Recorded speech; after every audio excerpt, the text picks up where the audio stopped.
இந்த சாக்லேட் 6 ரூபாய்க்கு வாங்கினேன் கைஸ். எனக்கே ஆச்சரியமாக தான் இருக்குது. செம்மையாக பேக்கேஜிங் பண்ணியிருக்காங்க. ஓப்பன் பண்ணியாச்சு. பெரிய ஷேப்பில் அழகாக இருக்குது. க்யூட்டாக இருக்குது கைஸ். நீங்களும் வாங்கலாம். நீங்கள் ஒரு கனரா பேங்க் யூஸர், அப்புறம் big basket first time use பண்ணுறீங்கன்னா இந்த ஆஃபர் உங்களுக்கு அப்ளிகபிள். இப்படின்னு சொல்கிறேன்.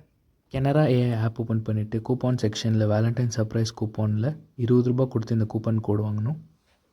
அப்புறம் பிக் பாஸ்கெட் ஆப் ஓப்பன் பண்ணிவிட்டு இது வரும் ஃபர்ஸ்ட் டைம் பிக் பாஸ்கெட்டில் ஆர்டர் பண்ண மட்டும்தான். ஸோ சர்ச்சில் சும்மா சாக்கோ டெடின்னு சர்ச் பண்ணுங்கள். இந்த 250 ருபீஸ் டெடி இருக்கும், ஆட் பண்ணிக்கோங்க. அண்ட் உங்களுக்கு நீங்கள் ஆட் பண்ணும்போது 256 வரும் ஃபர்ஸ்ட் டைம் ஆர்டர். நான் ஆல்ரெடி பண்ணிட்டு இருந்தாலும் எனக்கு ஜாஸ்தி காமிக்குது. பட் அதுக்கப்புறம் இங்கே அப்ளை வவுச்சரில் நம்ம காப்பி பண்ண வவுச்சர் அங்கே போட்டு அப்ளைன்னு கொடுங்க. அப்போது 256 இருக்கிறது 6 ருபீஸாக மாறிடும். இப்போ நான் வந்து என் ஹிஸ்ட்ரி காமிக்கிறேன். இன்றைக்கி தான் ஆர்டர் பண்ணேன். So 250 rupees voucher discount and 6 ருபீஸில் எனக்கு இந்த ஆர்டர் வந்திருக்கு கைஸ். அண்ட் அகெயின் இன்னொரு இது வரும் ஹைதராபாத் அண்ட் பெங்களூருக்கு மட்டும்தான். உண்மையிலேயே ஒரு ஒர்த்தான ப்ராடக்ட் கைஸ். 6 ரூபாய்க்கு வாங்கினேன். அண்ட் நிறைய ரெஸ்ட்ரிக்ஷன் இருக்குது. கனரா பேங்க்கில் அந்த கூப்பன் 20 ருபீஸ்க்கு வாங்கணும். அண்ட் ஃபர்ஸ்ட் டைம் பிக் பாஸ்கெட்டில் ஆர்டர் பண்ணுறவங்களுக்கு மட்டும்தான். ஸோ டோட்டலாக பார்த்தீங்கன்னா 26 ருபீஸ்க்கு இந்த சாக்லேட் கிடைக்குது. வெறும் 6 ருபீஸ் இல்லை. Okay, keep that in mind. And 26 ருபீஸ்க்கு வருது தான்.